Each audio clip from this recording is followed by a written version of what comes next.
Hi hello everyone, welcome to my channel. ನಾನು ಜ್ಯೋತಿ. ನಾನಿವತ್ತು full ಸ್ಯಾರಿನ ಯೂಸ್ ಮಾಡಿ ಲಾಂಗ್ ಡ್ರೆಸ್ನ ಹೇಗೆ ಕಟಿಂಗ್ ಆ್ಯಂಡ್ ಸ್ಟಿಚಿಂಗ್ ಮಾಡೋದು ಅಂತ ಹೇಳ್ಬಿಟ್ಟು ತೋರಿಸ್ತಾ ಇದ್ದೇನೆ. ನಾನು ಈ ಡ್ರೆಸ್ನ ಒಂದು ಕಂಪ್ಲೀಟ್ ಸ್ಯಾರಿನ ಯೂಸ್ ಮಾಡಿರೋದು, ಓನ್ಲಿ ಡ್ರೆಸ್ ಆಗಿರುತ್ತೆ. ಸೊ ಇಲ್ಲಿ ನೋಡ್ಬೋದು ನೀವು, ಜಸ್ಟ್ ನಾನು ಫ್ರಂಟ್ ಪಾರ್ಟ್ ಬಂದುಬಿಟ್ಟು ಪ್ರಿನ್ಸ್ ಕಟ್ ಇಟ್ಟಿದ್ದೀನಿ ಆ್ಯಂಡ್ ಬಫ್ ಸ್ಲೀವ್ ಇಟ್ಟಿದ್ದೀನಿ ಆ್ಯಂಡ್ ನೆಕ್ ಕೂಡ, ಬ್ಯಾಕ್ ಸೈಡ್ ನೆಕ್ ಕೂಡ ಸೊ ಸ್ಮಾಲಾಗಿ ಡಿಸೈನ್ ಮಾಡಿದ್ದೀನಿ, ತೋರಿಸ್ತಾ ಇದ್ದೀನಲ್ವ ಇದೇ ಥರನೇ. ಆ್ಯಂಡ್ ಬಾಟಮ್ ಬಂದುಬಿಟ್ಟು ಚಿಕ್ಕ ಚಿಕ್ಕ ಪ್ಲೀಟ್ಸಲ್ಲಿ, ಸೊ ಲಾಂಗ್ ಡ್ರೆಸ್ಸಸ್ಗೆ ಚಿಕ್ಕ ಪ್ಲೀಟ್ಸ್ ಮಾಡಿ ಐರನ್ ಮಾಡಿರೋದು. ಆ್ಯಂಡ್ ಇದು ನೋಡಲಿಕ್ಕೆ ತುಂಬ ಕ್ಯೂಟಾಗಿ ಕೂಡ ಕಾಣುತ್ತೆ, ಟ್ರೆಡಿಷ್ನಲ್ ಲುಕ್ ಕೂಡ ಕೊಡುತ್ತೆ. ನೀವು ನಾರ್ಮಲಾಗಿ ಪಾರ್ಟಿ ವೇರ್ ಅಥವಾ ಟ್ರೆಡಿಷ್ನಲ್ ಟೆಂಪಲ್ಸ್ ಯಾವುದೇ ಫಂಕ್ಷನ್ಸ್ಗಾದ್ರೂ ವೇರ್ ಮಾಡ್ಬೋದು. ನೋಡ್ಲಿಕ್ಕೆ ತುಂಬ ಸಿಂಪಲ್ ಆಗಿರುತ್ತೆ ಮತ್ತು ನಿಮಗೆ ಸ್ಟಿಚ್ ಮಾಡಲಿಕ್ಕೆ ಕೂಡ ಅಷ್ಟೇ ಸಿಂಪಲ್ ಇರುತ್ತೆ. ಗ್ರ್ಯಾಂಡ್ ಲುಕ್ಕಾಗಿ ನಿಮಗೆ ಔಟ್ಸೈಡ್ ನಿಮಗೆ ತುಂಬ ಪ್ರಿಟಿಯಾಗಿ ಕೂಡ ಕಾಣುತ್ತೆ. ಈ ಡ್ರೆಸ್ನ ಸ್ಟಿಚ್ ಮಾಡಲಿಕ್ಕೆ ನಾನು ಬ್ಲೂ ಕಲರ್ ಸ್ಯಾರಿ ಮತ್ತು 3 ಮೀಟರ್ಸ್ ಲೈನಿಂಗ್ನ ಯೂಸ್ ಮಾಡಿದ್ದೀನಿ. ಒಂದು ಬ್ಲೂ ಕಲರ್ ಸ್ಯಾರಿ, ಅದು ಫುಲ್ಲಿ ಇರುತ್ತೆ ವಿತೌಟ್ ಬ್ಲೌಸ್. ಸೊ ಇಲ್ಲಿ ಬಂದು ನಾನು ಪ್ಲೇನ್ ಸ್ಯಾರಿನ ಚೂಸ್ ಮಾಡಿದ್ದೀನಿ, ವಿತ್ ಬಾರ್ಡರ್ ಇರುತ್ತೆ. ಇದು ಬಂದು ಸಿಲ್ಕ್ ಮಿಕ್ಸ್ಡ್ ಕಾಟನ್ ಬರುತ್ತಲ್ವ, ಸೊ ಆ ಸ್ಯಾರಿನ ನಾನು ಯೂಸ್ ಮಾಡಿದ್ದೀನಿ. ಸೊ ಸಪೋಸ್ ನಿಮಗೆ ಸ್ಯಾರಿ ತುಂಬ ಚೆನ್ನಾಗಿ ಕೂರಲ್ಲ ಆ ಥರ ಇದ್ದರೆ ಡ್ರೆಸ್ಸಸ್ನ ಸ್ಟಿಚ್ ಮಾಡ್ಕೊಳ್ಬೋದು, ಮೇ ಬಿ ಯೂಸ್ ಆಗುತ್ತೆ. ಇಲ್ಲಿ ಬಂದು ನಾನು ಯೂಸ್ ಮಾಡ್ತಿರೋ ಸ್ಯಾರಿನಲ್ಲಿ ಯಾವುದೇ ಥರ ಡಿಸೈನ್ಸ್ ಇಲ್ಲ. ಸೊ ಫಸ್ಟು ನಾನು ಬಾಡಿ ಪಾರ್ಟ್ಗೆ ಲೈನಿಂಗ್ ಕಟಿಂಗ್ ಮಾಡೋದು ಹೇಗೆ ಅಂತ ತೋರಿಸ್ತಾ ಇದ್ದೀನಿ. ಈ ಬಾಡಿ ಪಾರ್ಟ್ಗೆ ಲೈನಿಂಗ್ ಬಂದುಬಿಟ್ಟು 4 ಫೋಲ್ಡರ್ ಆಗಿ ಫೋಲ್ಡ್ ಆಗಿರಬೇಕಾಗುತ್ತೆ. ಲೆಂತ್ ಬಂದುಬಿಟ್ಟು 14 ಇಂಚಸ್ ಮಾರ್ಕ್ ಮಾಡಿರಬೇಕಾಗುತ್ತೆ ಮತ್ತು ವಿಡ್ತ್ 12 ಇಂಚಸ್ ಇರಬೇಕಾಗುತ್ತೆ. ಸೊ ನಾನಿಲ್ಲಿ ಮಾರ್ಕ್ ಮಾಡ್ತಾ ಇದ್ದೀನಲ್ವ, ಇದು ಎಕ್ಸ್ಟ್ರಾ ಕ್ಲಾತ್ಸ್ ಇದೆ. ಸೊ ಎಕ್ಸ್ಟ್ರಾ ಕ್ಲಾತ್ ಏನಿದೆ ಅದನ್ನು ನಾನು ಮಾರ್ಕ್ ಮಾಡಿಬಿಟ್ಟು ರಿಮೂವ್ ಮಾಡ್ತಾ ಇದ್ದೀನಿ. ಲೆಂತ್ ಬಂದು 14 ಇಂಚಸ್ ಇರಬೇಕು, ವಿಡ್ತ್ ಬಂದುಬಿಟ್ಟು 12 ಇಂಚಸ್ ಇರಬೇಕು. ಸೊ ನೀವು ಇಲ್ಲಿ ಕಟ್ ಮಾಡಿಕೊಂಡ್ರೆ ಬಾಡಿ ಮೆಷರ್ಮೆಂಟು ಎಕ್ಸಾಕ್ಟಾಗಿರುತ್ತೆ ಮತ್ತು ಯಾವುದೇ ಥರ ಎಕ್ಸ್ಟ್ರಾ ಏನೂ ಫಿಟ್ಟಿಂಗ್ಸ್ ಇರಲ್ಲ. ಲೈಕ್ ನಿಮಗೆ ಎಕ್ಸಾಕ್ಟ್ ಮೆಷರ್ಮೆಂಟಲ್ಲಿ ನೀವು ಕಟ್ ಮಾಡ್ಕೊಳ್ಬೋದು. ಸೊ ನಾನು ಇಲ್ಲಿ ತೋರಿಸ್ತಾ ಇರೋ ರೀತಿಯೇ ಕಟ್ ಮಾಡ್ಕೊಳ್ಬೇಕು. ಮತ್ತು ನಾನು ಶೋಲ್ಡರ್ ಲೆಂತ್ಗೆ 6 ಇಂಚಸ್ ಮಾರ್ಕ್ ಮಾಡ್ಕೊಳ್ತಾ ಇದ್ದೀನಿ. ಸೊ ಇದು ಬಂದು ಸ್ಲೀವ್ಸ್ ಪಾರ್ಟ್ಗೆ ಕಟ್ ಆಗುತ್ತೆ. 6 ಇಂಚಸ್ ಬಂದುಬಿಟ್ಟು ಶೋಲ್ಡರ್ ಪಾರ್ಟ್ ಇರುತ್ತೆ. ಸೊ ಆರ್ಮ್ ಹೋಲ್ಗೆ 6.5 ಇಂಚಸ್ ಮಾರ್ಕ್ ಮಾಡಬೇಕಾಗುತ್ತೆ. 6.5 ಇಂಚಸ್ ಬಂದುಬಿಟ್ಟು ಆರ್ಮ್ ಹೋಲ್ಗೆ ಯೂಸ್ ಆಗುತ್ತೆ. ಏನು ಎಕ್ಸ್ಟ್ರಾ ಕಟ್ಟಿಂಗ್ ಆಗಿರುತ್ತೆ ಏರಿಯಾ, ಆ ಏರಿಯಾ ಸೈಡಲ್ಲಿ ಮಾರ್ಕ್ ಮಾಡಬೇಕಾಗುತ್ತೆ. ಸೊ ಇದು ಬಂದು ಕಂಪ್ಲೀಟಾಗಿ ಸ್ಲೀವ್ಸ್ಗೆ ಹೋಗುತ್ತೆ, ಓಕೆನಾ. ಸೊ ಸ್ಲೀವ್ಸ್ಗೂ ನಾನು ಯಾವ ರೀತಿ ಮಾರ್ಕ್ ಮಾಡ್ತಿದ್ದೀನೋ ಆ ಥರ ಮಾರ್ಕ್ ಮಾಡ್ಕೊಳ್ಳಿ, ನಿಮಗೆ ಎಕ್ಸಾಕ್ಟಾಗಿ ಮೆಷರ್ಮೆಂಟ್ಸಲ್ಲಿ ಸಿಗುತ್ತೆ. ಮತ್ತು ಇನ್ಸೈಡಲ್ಲಿ 1.5 ಇಂಚಸ್ಸು ಮತ್ತು 1 ಇಂಚಸ್ಗೆ ಮಾರ್ಕ್ ಮಾಡ್ತಾಯಿದ್ದೀನಿ. 1.5 ಇಂಚಸ್ ಬಂದುಬಿಟ್ಟು ಬ್ಯಾಕ್ ಪಾರ್ಟ್ಗೆ ಹೋಗುತ್ತೆ, 1 ಇಂಚಸ್ ಬಂದುಬಿಟ್ಟು ಫ್ರಂಟ್ ಪಾರ್ಟಲ್ಲಿರುತ್ತೆ. ನೆಕ್ ಲೆಂತ್ ಬಂದುಬಿಟ್ಟು 3 ಇಂಚಸ್ಗೆ ಮಾರ್ಕ್ ಮಾಡ್ತಾಯಿದ್ದೀನಿ. ನೆಕ್ ಪಾರ್ಟಲ್ಲಿ ಡೀಪ್ ಬಂದುಬಿಟ್ಟು 5.5 ಇಂಚಸ್ ಇಡ್ತಾಯಿದ್ದೀನಿ. ಸಪೋಸ್ ನಿಮಗೆ ಇನ್ನೂ ಎಕ್ಸ್ಟ್ರಾ ಬ್ರಾಡ್ ಬೇಕು ಅಂತ ಅಂದರೆ 3.5ಗೂ ಹೋಗ್ಬೋದು, ಡೀಪ್ 6 ಬೇಕು ಅಂದ್ರೂ ಹೋಗ್ಬೋದು. ಇದು ನಾರ್ಮಲಾಗಿ ನಾನು 5.5 ಇಂಚಸ್ ಮಾಡ್ತಾಯಿದ್ದೀನಿ, ತುಂಬ ಡೀಪ್ ಏನಿರಲ್ಲ. ಸೊ ನಾನಿಲ್ಲಿ ಮಾರ್ಕ್ ಮಾಡ್ತಿರೋ ಥರನೇ ಮಾರ್ಕ್ ಮಾಡಬೇಕಾಗುತ್ತೆ. ಸಪೋಸ್ ನಿಮಗೇನಾದರೂ ಫ್ರಂಟಲ್ಲಿ ಏನಾದರೂ ಬೇರೆ ಥರ ಡಿಸೈನ್ಸ್ ಮಾಡೋದಿದೆ ಅನ್ನೋದಾದರೆ ಇಲ್ಲಿನೇ ನೀವು ಮಾರ್ಕ್ ಮಾಡ್ಕೊಳ್ಬೇಕಾಗುತ್ತೆ. ನಾನು ಬಂದು ಜಸ್ಟ್ ಸಿಂಪಲ್ಲಾಗಿ ಏನೂ ಡಿಸೈನ್ಸ್ ಮಾಡ್ದೇ ಸ್ಕ್ವೇರ್ ಶೇಪಲ್ಲಿ ಇಡ್ತಾಯಿದ್ದೀನಿ. ನಿಮಗೇನಾದರೂ ಎಕ್ಸ್ಟ್ರಾ ಡಿಸೈನ್ಸ್ ಬೇಕು ಅಂದ್ರೇ ಇಲ್ಲಿನೇ ಮಾರ್ಕ್ ಮಾಡಿಕೊಂಡ್ರೆ ಡಿಸೈನ್ಸ್ ಚೆನ್ನಾಗಿ ಬರುತ್ತೆ. ಸ್ಲೀವ್ ಪಾರ್ಟ್ಗೆ ಏನಿದೆ ಆ ಪಾರ್ಟ್ನ ಕಟ್ ಮಾಡಿ ರಿಮೂವ್ ಮಾಡ್ಕೊಳ್ತಾ ಇದ್ದೀನಿ. ಇದು ಫ್ರಂಟ್ ಪಾರ್ಟು ಮತ್ತು ಬ್ಯಾಕ್ ಪಾರ್ಟು ಸಪ್ರೇಟ್ ಮಾಡಬೇಕಾಗುತ್ತೆ. ಸೊ ಇಲ್ಲಿ ಎರಡಕ್ಕೂ ಮೆಷರ್ಮೆಂಟ್ಸು ಸ್ವಲ್ಪ ಡಿಫ್ರೆನ್ಸ್ ಇರುತ್ತೆ. ಸೊ ಎರಡಕ್ಕೂ ನಾನು ಪಾರ್ಟ್ನ ರಿಮೂವ್ ಮಾಡ್ತಾಯಿದ್ದೀನಿ. ನಾನು ಕಟ್ ಮಾಡ್ತಿದ್ದೀನಿ ಅಲ್ವಾ, ಅದೇ ಥರನೇ ನೀವು ಕಟ್ ಮಾಡಿ. ಸೊ ಫ್ರಂಟ್ ಪಾರ್ಟು ಮತ್ತು ಬ್ಯಾಕ್ ಪಾರ್ಟ್ನ ರಿಮೂವ್ ಮಾಡಬೇಕಾಗುತ್ತೆ. ಸೊ ಎರಡಕ್ಕೂ ಒಂದು ಸರಿ ನೀವು ಬೇಕಾದರೆ ಮಾರ್ಕ್ ಮಾಡ್ಕೊಂಡಿರಿ, ನಾನು ಮಾಡಿರೋ ಥರನೇ. ಬ್ಯಾಕ್ ಪಾರ್ಟ್ ನೆಕ್ ಲೆಂತು 3 ಇಂಚಸ್ಗೆ ಮಾರ್ಕ್ ಮಾಡ್ತಾಯಿದ್ದೀನಿ. ಫ್ರಂಟಲ್ಲಿ ಎಷ್ಟಿರುತ್ತೆ ಸೇಮ್ ಅಷ್ಟೇ ಬ್ಯಾಕ್ ಲೆಂತ್ ಕೂಡ ಇರಬೇಕಾಗುತ್ತೆ. ಡೀಪ್ ಬಂದುಬಿಟ್ಟು 6 ಇಂಚಸ್ಗೆ ಮಾರ್ಕ್ ಮಾಡ್ತಾಯಿದ್ದೀನಿ. ನಾನಿಲ್ಲಿ ಮಾರ್ಕ್ ಮಾಡ್ಕೊಳ್ತಾ ಇದ್ದೀನಲ್ವ, ಬಾಕ್ಸಸ್ ಮಾರ್ಕ್ ಮಾಡ್ಕೊಂಡ್ಬಿಟ್ಟು ಆಮೇಲೆ ಡಿಸೈನ್ಸ್ ಮಾಡ್ಕೊಳ್ತಿದ್ದೀನಿ, ಬಿಕಾಸ್ ಇದು ಈಸಿ ಆಗುತ್ತೆ. ಸೊ ನಾವೇನಾದರೂ ಡಿಸೈನ್ ಮಾಡಬೇಕು ಅಂತ ಅಂದರೆ ಬಾಕ್ಸ್ ವೈಸ್ ಇದ್ದರೆ ಡಿಸೈನ್ ಚೆನ್ನಾಗಿ ಬರುತ್ತೆ. ನಾನಿಲ್ಲಿ ಸಿಂಪಲ್ಲಾಗಿ ಡಿಸೈನ್ ಮಾಡ್ಕೊತಿದ್ದೀನಿ ಬ್ಯಾಕ್ ಪಾರ್ಟ್ಗೆ. ಸೊ ಎಕ್ಸ್ಟ್ರಾ ಏನಿರುತ್ತೆ ಕ್ಲಾತು ಅದು ರಿಮೂವ್ ಮಾಡ್ತಿದ್ದೀನಿ. ಆ್ಯಂಡ್ ಇದು ಆರ್ಮ್ ಹೋಲಲ್ಲಿ 1/2 ಇಂಚಸ್ ಏನಿರುತ್ತೆ ಅದು ಏನಕ್ಕೆ ರಿಮೂವ್ ಮಾಡ್ತಿದ್ದೀನಿ ಅಂದರೆ ಯಾವುದೇ ಥರದ್ದು ರಿಂಕಲ್ಸ್ ಆಗಲಿ ಸೊ ಬಾಡಿ ಪಾರ್ಟಲ್ಲಿ ರಿಂಕಲ್ಸ್ ಎಕ್ಸ್ಟ್ರಾ ಯಾವ ಥರನೂ ಕೂರಲ್ಲ, ಅದು ನೀಟಾಗಿ ಸ್ಟ್ರಕ್ಚರ್ ಕೂರುತ್ತೆ. ಮತ್ತು ಎಕ್ಸ್ಟ್ರಾ ಇದೇನಿರುತ್ತೆ ನಾನು ಕ್ಲಾತು ಅದನ್ನು ನಾನು ಡಿಸೈನ್ಸ್ ಕ್ಲಾತು ರಿಮೂವ್ ಮಾಡ್ತಾಯಿದ್ದೀನಿ. ನೋಡ್ತಾ ಇದ್ದೀರಲ್ವ. ಸೊ ಕಟ್ ಮಾಡಿ ಆದಮೇಲೆ ಡಿಸೈನ್ ಈ ಥರ ಇರುತ್ತೆ. ಸೊ ಡಿಸೈನ್ ಬಂದುಬಿಟ್ಟು ತುಂಬ ಸಿಂಪಲ್ಲಾಗಿ ಇಟ್ಟಿದ್ದೀನಿ ನಾನು. ಸೊ ಈ ಎರಡೂ ಲೈನಿಂಗ್ ಕ್ಲಾತ್ಸ್ನ ಸ್ಯಾರಿ ಮೇಲೆ ಇಟ್ಬಿಟ್ಟು ಡೈರೆಕ್ಟಾಗಿ ಸ್ಯಾರಿ ಮೇಲೇ ಮಾರ್ಕ್ ಮಾಡಿ, ಬಿಕಾಸ್ ಆಲ್ರೆಡಿ ಮೆಷರ್ಮೆಂಟ್ ಆಗೋಗಿರುತ್ತೆ ಲೈನಿಂಗಲ್ಲೇ, ನಾನು ಡೈರೆಕ್ಟಾಗಿ ಸ್ಯಾರಿ ಮೇಲೆ ಇಟ್ಬಿಟ್ಟು ಅದನ್ನು ಮಾರ್ಕ್ ಮಾಡ್ತಾಯಿದ್ದೀನಿ. ಸೊ ಈ ಥರ ಮಾರ್ಕರಿಂದ ಮಾರ್ಕ್ ಮಾಡಿಬಿಟ್ಟು ಡೈರೆಕ್ಟಾಗಿ ಸ್ಯಾರಿಯಿಂದನೇ ಕಟ್ ಮಾಡ್ಕೊಳ್ತೀನಿ. ಏನು ಲೆಂತ್ ಇರುತ್ತೆ ಅದನ್ನು ಈ ಥರ ನಾನೇನು ತೋರಿಸ್ತಾ ಇದ್ದೀನಲ್ವ ವೀಡಿಯೋದಲ್ಲಿ ಆ ಥರ ಮಾರ್ಕ್ ಮಾಡಿಬಿಟ್ಟು ಡೈರೆಕ್ಟಾಗಿ ಕಟ್ ಮಾಡ್ಕೊಳ್ಬೋದು. ಇದು ತುಂಬ ಈಸಿ ಅನಿಸುತ್ತೆ. ಸೊ ನಿಮಗೆ ಕಟ್ ಮಾಡ್ಕೊಳ್ಲಿಕ್ಕೆ ಅಗೈನ್ ಮತ್ತು ಮೆಷರ್ಮೆಂಟ್ ತೊಗೊಳ್ಬೇಕು ಅನ್ನೋ ನೆಸೆಸಿಟಿ ಇರಲ್ಲ.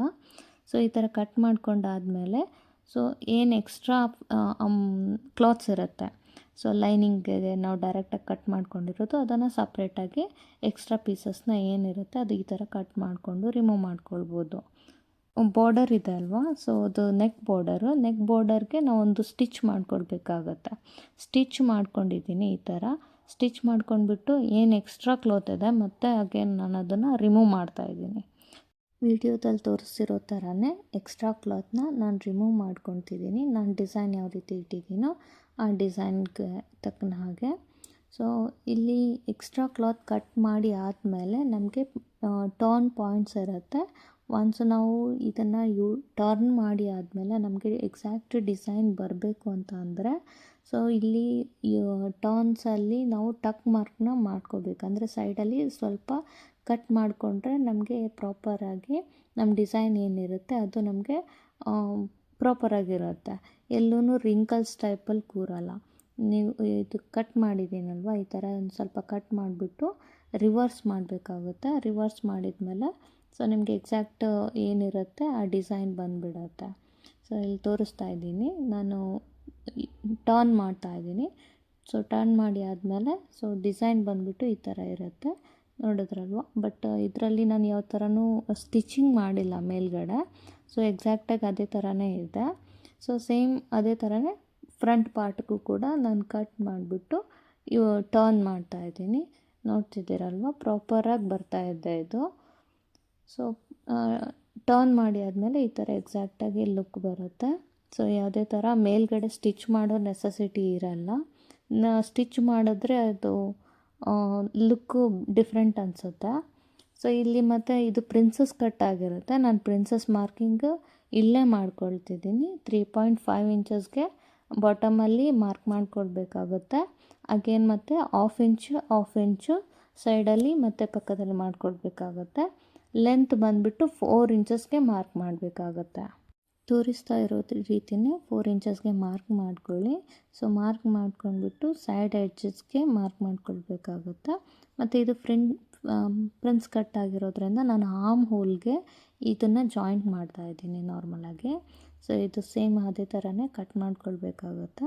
ಕಟ್ ಮಾಡಿಕೊಂಡು ಅದು 1/2 ಇಂಚಸ್ ಕೂಡ ನಾವು ರಿಮೂವ್ ಮಾಡ್ಕೊಳ್ಬೇಕು. ಈ ಎರಡನ್ನೂ ಕೂಡ ಸಪ್ರೇಟ್ ಮಾಡಿರೋದನ್ನ ಅಗೇನ್ ನಾವು ಅಟ್ಯಾಚ್ ಮಾಡಬೇಕಾಗತ್ತೆ ತೋರಿಸ್ತಾ ಇರೋ ರೀತಿಯೇ. ಸೊ ನಾನಿಲ್ಲಿ ಎರಡನ್ನೂ ಅಟ್ಯಾಚ್ ಮಾಡಬೇಕಾಗುತ್ತೆ. ಇದು ಸ್ವಲ್ಪ ಡಿಫಿಕಲ್ಟಿ ಅನಿಸುತ್ತೆ, ಬಟ್ ಓಕೆ ಮಾಡ್ಕೊಳ್ಬೋದು. ನಾನಿಲ್ಲಿ ಮಾಡಿದ್ದೀನಿ. ಸೊ ಆಲ್ರೆಡಿ ಸ್ಟಿಚ್ ಮಾಡಿದ್ದೀನಿ ಈ ಥರ. ಸೊ ಸ್ಟಿಚ್ ಮಾಡಿರೋ ಫ್ರಂಟ್ ಲುಕ್ಕು ಚೆನ್ನಾಗಿರುತ್ತೆ ಪ್ರಿನ್ಸ್ ಕಟ್ಟಲ್ಲಿ. ಸೊ ಈ ಥರ ಲುಕ್ ವೈಸ್ ಬರುತ್ತೆ. ಸೊ ಅದು 1/2 ಇಂಚಸ್ ಹೋಗಿರೋದ್ರಿಂದ ನಮಗೆ ಬ್ಯಾಕ್ ಪಾರ್ಟ್ಗೆ ಡಿಫ್ರೆನ್ಸ್ ಬರುತ್ತೆ. ಸೊ ಡಿಫ್ರೆನ್ಸನ್ನು ಏನು ಕ್ಲಾತ್ ಇರುತ್ತೆ ಅದನ್ನು ಎಕ್ಸ್ಟ್ರಾ ನಾವು ಕಟ್ ಮಾಡ್ಕೊಳ್ಬೋದು. ಸಪೋಸ್ ನೀವು ಕಟ್ ಮಾಡ್ಕೊಳ್ಳಲ್ಲ ಅಂತ ಅಂದರೆ ಬ್ಯಾಕಲ್ಲಿ ಕೂಡ ಟಕ್ಸ್ ಮಾಡ್ಬೋದು. ಸ್ಮಾಲಾಗಿ ಟಕ್ಸ್ ಮಾಡಿಬಿಟ್ಟು ಅದು ಕೂಡ ರಿಮೂವ್ ಮಾಡ್ಬೋದು ನೀವು. ಸೊ ಇಲ್ಲಿ ನಾವು ಎರಡೂ ಕೂಡ ಸೊ ಫ್ರಂಟು ಮತ್ತು ಬ್ಯಾಕ್ ಪಾರ್ಟನ್ನು ಜಾಯಿಂಟ್ ಮಾಡಬೇಕಾಗುತ್ತೆ. ಸೊ ಇಲ್ಲಿ ನಾನು ಜಾಯಿಂಟ್ ಮಾಡಿದ್ದೀನಿ. ಸೊ ಜಾಯಿಂಟ್ ಮಾಡಿರೋ ಥರನೇ ಪಕ್ಕದಲ್ಲಿ ಸ್ಲೀವ್ಸ್ ಕೂಡ ಬರುತ್ತೆ ನಿಮಗೆ. ಸೊ ಸ್ಲೀವ್ ಪಾರ್ಟ್ನ ಹೇಗೆ ಕಟ್ ಮಾಡೋದು ಇಲ್ಲಿ ತೋರಿಸ್ತಾ ಇದ್ದೀನಿ. ಸೊ ಬಾಡಿ ಪಾರ್ಟ್ ಕಟ್ ಮಾಡಿ ಬಿಟ್ಟಿರೋ ಪ್ಲೇಸಿಂದನೇ ನಾನು ಸ್ಲೀವ್ ಪಾರ್ಟ್ನ ಕೂಡ ಕಟ್ ಮಾಡಲಿಕ್ಕೆ ಕಂಟಿನ್ಯೂ ಮಾಡ್ತಾ ಇದ್ದೀನಿ. ಸೊ ಎಕ್ಸ್ಟ್ರಾ ಏನು ಕ್ಲಾತ್ ಇದೆ ಅದು ರಿಮೂವ್ ಮಾಡ್ತಾ ಇದ್ದೀನಿ. ಸೊ ನಾನು ಆಲ್ರೆಡಿ ಸ್ಲೀವ್ಸ್ಗೆ 10 ಮೀಟರ್ಸು ಲೆಂತ್ಗೆ ಮೆಷರ್ಮೆಂಟು ನಾನು ತೊಗೊಂಡಿದ್ದೀನಿ. ಸೊ ಇಲ್ಲಿ ತೋರಿಸ್ತಾ ಇರೋ ರೀತಿಯೇ ನನಗೆ 20 ಇಂಚಸ್ ಬೇಕಾಗುತ್ತೆ. 2 ಸ್ಲೀವ್ಸ್ಗೆ 20 ಇಂಚಸ್ಗೆ ನಾನು ಮಾರ್ಕ್ ಮಾಡ್ತಾ ಇದ್ದೀನಿ.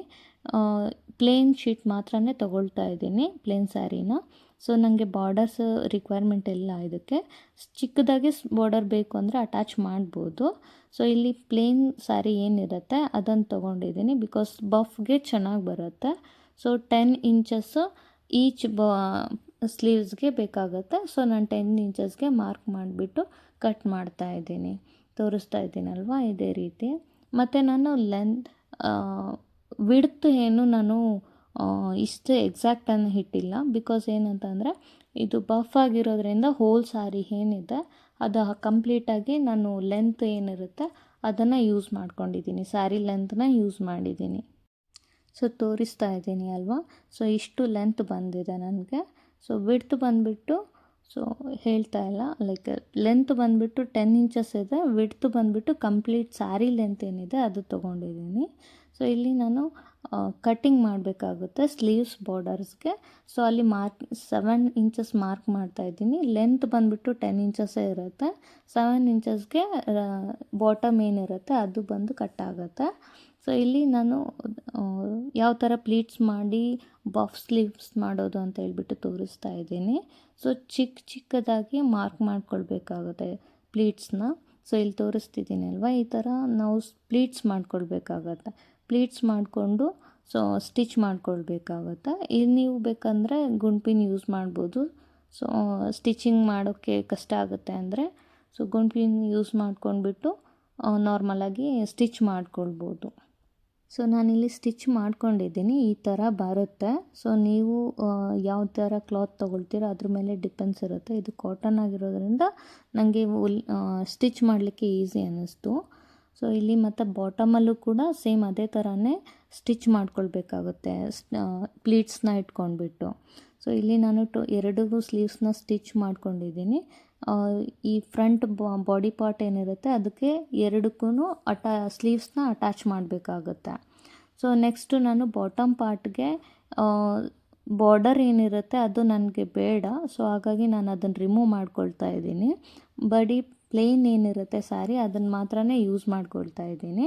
ಸೊ ಇಲ್ಲಿ ಹೋಲ್ ಸ್ಯಾರಿನಲ್ಲಿ ಸೊ ಮೇಲ್ಗಡೆ ಇರೋ ಬಾರ್ಡರ್ನ ನಾನು ಕೆಳಗಡೆ ಅಟ್ಯಾಚ್ ಮಾಡ್ತಾ ಇದ್ದೀನಿ, ಅದು ರಿಮೂವ್ ಮಾಡಿಬಿಟ್ಟು ಕಂಪ್ಲೀಟಾಗಿ. ಸೊ ಯಾಕೆಂದರೆ ಕೆಳಗಡೆ ಬಾರ್ಡರು ಲುಕ್ ವೈಸ್ ಚೆನ್ನಾಗಿರುತ್ತೆ ಮತ್ತು ಬಾರ್ಡರ್ ಕೂಡ ದೊಡ್ಡದಾಗಿರುತ್ತೆ ಅಂತ ಹೇಳ್ಬಿಟ್ಟು. ಸೊ ಇದು ಚಿಕ್ಕದಾಗಿ ಈವನ್ ಕೆಳಗಡೆ ಬಾರ್ಡರ್ ಕೂಡ ನಾನು ಸ್ಟಿಚ್ ಮಾಡ್ಕೊಳ್ತಾ ಇದ್ದೀನಿ. ಸೊ ಬಾರ್ಡರ್ಸ್ದು ಕೂಡ ನಾವು ಏನಿರುತ್ತೆ ಅದು ಒಂದು ಲೇಯರ್ ನಾವು ಈ ಥರ ಸ್ಟಿಚ್ ಮಾಡೋದ್ರಿಂದ ನಮಗೆ ಸ್ವಲ್ಪ ಥಿಕ್ನೆಸ್ ಇರುತ್ತೆ. ಸೊ ಚೆನ್ನಾಗಿ ಕಾಣುತ್ತೆ ಮತ್ತು ಫ್ಲೇಯರ್ ಚೆನ್ನಾಗಿ ಕೂರುತ್ತೆ ಒನ್ಸ್ ಹಾಕ್ಕೊಂಡಿರುವಾಗ. ಸೊ ಇಲ್ಲಿ ಮೇಲ್ಗಡೆ ಪಾರ್ಟ್ ಕೂಡ ಅಷ್ಟೇ ನಾವು ಪ್ಲೀಟ್ಸ್ ವೈಸು ಸ್ಟಿಚ್ ಮಾಡ್ಕೊಳ್ಬೇಕಾಗುತ್ತೆ. ಸೊ ಹೋಲ್ ಸ್ಯಾರಿನ ನಾನು ಫಸ್ಟ್ ಸ್ಟಿಚ್ ಮಾಡ್ಕೊಳ್ತಾ ಇದ್ದೀನಿ. ಇದಕ್ಕೆ ಮೆಷರ್ಮೆಂಟ್ ಏನು ಬೇಕಾಗಿಲ್ಲ. ಸೊ ನಾರ್ಮಲಾಗಿ ಒಂದು ಅರೌಂಡ್ 3 ಇಂಚಸ್ಗೆ ನಾವು ಮಾರ್ಕ್ ಮಾಡ್ಕೊಳ್ಬೋದು, ನೀವು ಇಂಚಸ್ ವೈಸ್ ಮಾಡ್ಕೊಳ್ತೀನಿ ಅಂತ ಅಂದರೆ. ಅದರ್ವೈಸ್ ನಾನು ಇಟ್ಕೊಂಡಿದ್ದೀನಲ್ವ ಇದೇ ಥರನೇ ನೀವು ಜಸ್ಟು ಗುಂಡ್ಪಿನ್ ಯೂಸ್ ಮಾಡಿಕೊಂಡು ಜಸ್ಟ್ ಪ್ಲೀಟ್ಸ್ನ ಆ್ಯಡ್ ಮಾಡ್ಕೊಂಡು ಹೋಗ್ಬೋದು. ಫುಲ್ ಸ್ಯಾರಿಗೆ ಇದೇ ಥರನೇ ಮಾಡ್ಕೊಳ್ಬೇಕಾಗುತ್ತೆ. ಸೊ ನಾನು ಇಲ್ಲಿ ತೋರಿಸ್ತಾ ಇದ್ದೇನಲ್ವಾ, ಸೊ ಗುಂಡ್ಪಿನ್ ಆದ್ರೂ ಯೂಸ್ ಮಾಡ್ಕೊಳ್ಳಿ, ಅದು ಇಲ್ಲ ಐರನ್ ಆದ್ರೂ ಮಾಡ್ಕೊಳ್ಬೋದು. ಐರನ್ ಮಾಡಿದ್ರೆ ಇನ್ನೂ ಕರೆಕ್ಟಾಗಿ ಕೂರುತ್ತೆ. ಸೊ ನಾನು ಇದೇ ಥರನೇ ಡೈರೆಕ್ಟಾಗಿ ಹಾಗೆ ಹ್ಯಾಂಡಲ್ಲಿ ಯೂಸ್ ಮಾಡ್ಕೊಂಡ್ಬಿಟ್ಟು ಪ್ಲೀಟ್ಸ್ ಮಾಡ್ಕೊಂಡ್ಬಿಟ್ಟು ಸ್ಟಿಚಸ್ ಮಾಡ್ಕೊಳ್ತಾ ಇದ್ದೀನಿ ಹೋಲ್ ಸ್ಯಾರಿಗೆ, ರಿಮೈನಿಂಗ್ ಏನು ಉಳಿದಿದೆ ಅದಕ್ಕೆ. ಇಲ್ಲಿ ತೋರಿಸ್ಕೊಳ್ತಾ ಇದ್ದೀನಲ್ವ ಇದೇ ಥರನೇ. ಸೊ ಕಂಪ್ಲೀಟಾಗಿ ಸೊ ಎಲ್ಲನೂ ಸ್ಯಾರಿನೂ ಸ್ಟಿಚ್ ಮಾಡ್ಕೊಂಡಿದ್ದೀನಿ. ಸೊ ನೋಡ್ತಾ ಇದ್ದೀರಲ್ಲ, ಟೋಟಲಾಗಿ 2 ಪಾರ್ಟಾಗಿ ಸ್ಪ್ಲಿಟ್ ಮಾಡಿದ್ದೀನಿ ಆಲ್ರೆಡಿ. ಸೊ ಈಗ ನಾನು ಲೈನಿಂಗ್ನ ಯಾವ ರೀತಿ ಮೆಷರ್ಮೆಂಟ್ ತೊಗೊಳ್ಳೋದು ತೋರಿಸ್ತಾ ಇದ್ದೀನಿ. ಸೊ ಇಲ್ಲಿ ನಾನು ಬಾರ್ಡರ್ ಇದೆ ಅಲ್ವಾ, ಬಾರ್ಡರ್ಗಿಂತ ಕೆಳಗಡೆವರೆಗೂ ಲೈನಿಂಗ್ನ ತೊಗೊಂಡಿದ್ದೀನಿ, ಬಿಕಾಸ್ ಅದು ಟ್ರಾನ್ಸ್ಪರೆಂಟಾಗಿ ಕಾಣಲ್ಲ. ಸೊ ನಿಮಗೆ ತಿಕ್ಕಾಗಿ ಅನಿಸುತ್ತೆ. ಸೊ ಟ್ರಾನ್ಸ್ಪರೆಂಟ್ ಇರಲ್ಲ, ಅದು ಸ್ಯಾರಿ ಸ್ವಲ್ಪ ತೆಳುವಾಗಿರುತ್ತೆ ಅಲ್ವಾ, ಸೊ ಹಾಗಾಗಿ ಲೈನಿಂಗ್ ಸ್ವಲ್ಪ ಬಾರ್ಡರ್ಗಿಂತ ಕೆಳಗಡೆನೇ ಇರಲಿ. ಸೊ ಇಲ್ಲಿ ಬಾಡಿ ಪಾರ್ಟ್ಗೆ, ಸೊ ಬಾಟಮ್ ಪಾರ್ಟ್ಗೆ ನಾನು ಲೈನಿಂಗ್ನ ಕಟ್ ಮಾಡ್ಕೊಳ್ತಾ ಇದ್ದೀನಿ. ಸೊ ಇಲ್ಲಿ ಬಂದು 10 ಇಂಚಸ್ಗೆ ನಾನು ಲೈನಿಂಗ್ ವಿಡ್ತ್ ತೊಗೊಳ್ತಾ ಇದ್ದೀನಿ. ಸೊ 10 ಇಂಚಸ್ಸಿಂದ ಲಾಸ್ಟ್ ಎಡ್ಜ್ವರೆಗೂ, ಸೊ ವಿ ಶೇಪಲ್ಲಿ ಬರುತ್ತೆ ಇದು. ಸೊ ಲಾಸ್ಟ್ ಎಡ್ಜ್ವರೆಗೂ ಮಾರ್ಕ್ ಮಾಡಿಕೊಂಡು ತೆಗಿತಾ ಇದ್ದೀನಿ. ಮತ್ತು ಫ್ರಂಟಲ್ಲಿ 1 ಇಂಚ್ ಮಾರ್ಕ್ ಮಾಡಿಕೊಂಡು ಸೊ ಶೇಪ್ ತೆಗಿತಾ ಇದ್ದೀನಿ. ಶೇಪ್ ತೆಗೆದ್ರೆ ಸ್ವಲ್ಪ ಚೆನ್ನಾಗಿ ಕೂರುತ್ತೆ ಅಂತ ಹೇಳ್ಬಿಟ್ಟು ಇದೆರಡನ್ನೂ ರಿಮೂವ್ ಮಾಡಿಬಿಟ್ಟು, ಸೊ ಸೈಡಲ್ಲಿ ನಾವು ಸ್ಟಿಚಸ್ ಮಾಡ್ಕೊಳ್ಬೇಕಾಗುತ್ತೆ. ನಾವು ಎಲ್ಲಿ ಡೈರೆಕ್ಟಾಗಿ ನಾರ್ಮಲಾಗಿ ಫುಲ್ ಟಾಪ್ ಹೊಲಿಬೇಕಾದ್ರೇನಾದರೂ ಮಾಡ್ಬೋದು, ಅದರ್ವೈಸ್ ಸಪ್ರೇಟಾಗಾದರೂ ಮಾಡ್ಬೋದು. ಸೊ ಇಲ್ಲಿ ಇಟ್ಕೊಂಡಿದ್ದೀನಲ್ವ, ಇದೇ ಥರನೇ. ಸೊ ಫ್ರಂಟ್ ಪಾರ್ಟು ಮತ್ತು ಬಾಟಮ್ ಪಾರ್ಟ್ನ ಅಟ್ಯಾಚ್ ಮಾಡ್ಕೊಳ್ಬೇಕಾಗತ್ತೆ. ಫಸ್ಟು ಮಿಡಲ್ ಪಾರ್ಟ್ ಅಟ್ಯಾಚ್ ಮಾಡಿಬಿಟ್ಟು ಅದಾದಮೇಲೆ ಸೈಡ್ ಪಾರ್ಟ್ನ ಅಟ್ಯಾಚ್ ಮಾಡಬೇಕಾಗತ್ತೆ. Lining part separate, sari part ಸಪ್ರೇಟಾಗಿ ಅಟ್ಯಾಚ್ ಮಾಡ್ಕೊಳ್ಬೇಕಾಗತ್ತೆ. ನಾನಿಲ್ಲಿ ಸ್ಟಿಚ್ ಮಾಡ್ಕೊಂಡಿದ್ದೀನಿ. ಸೊ ಸ್ಟಿಚ್ ಮಾಡಿ ತೋರಿಸ್ತಾ ಇದ್ದೀನಿ ನೋಡಿ. ಈ ಥರ ಫಸ್ಟು ಮಿಡಲ್ ಪಾರ್ಟ್ ಮಾಡ್ಕೊಳ್ಳಿ, ಅದಾದಮೇಲೆ ಸೈಡ್ ಪಾರ್ಟ್ ಮಾಡ್ಕೊಳ್ಳಿ. ಸೊ ಒನ್ಸ್ ಟರ್ನ್ ಮಾಡಿದ್ಮೇಲೆ ಈ ಥರ ಲುಕ್ ಬರುತ್ತೆ ನಿಮಗೆ. ಡ್ರೆಸ್ ಲುಕ್ ಈ ಥರ ಇರುತ್ತೆ. ಸೊ ಹೋಪ್ ಈ ವಿಡಿಯೋ ನಿಮಗೆ ಯೂಸ್ಫುಲ್ ಆಗಿದೆ ಅಂತ ತಿಳ್ಕೊಳ್ತಾ ಇದ್ದೀನಿ.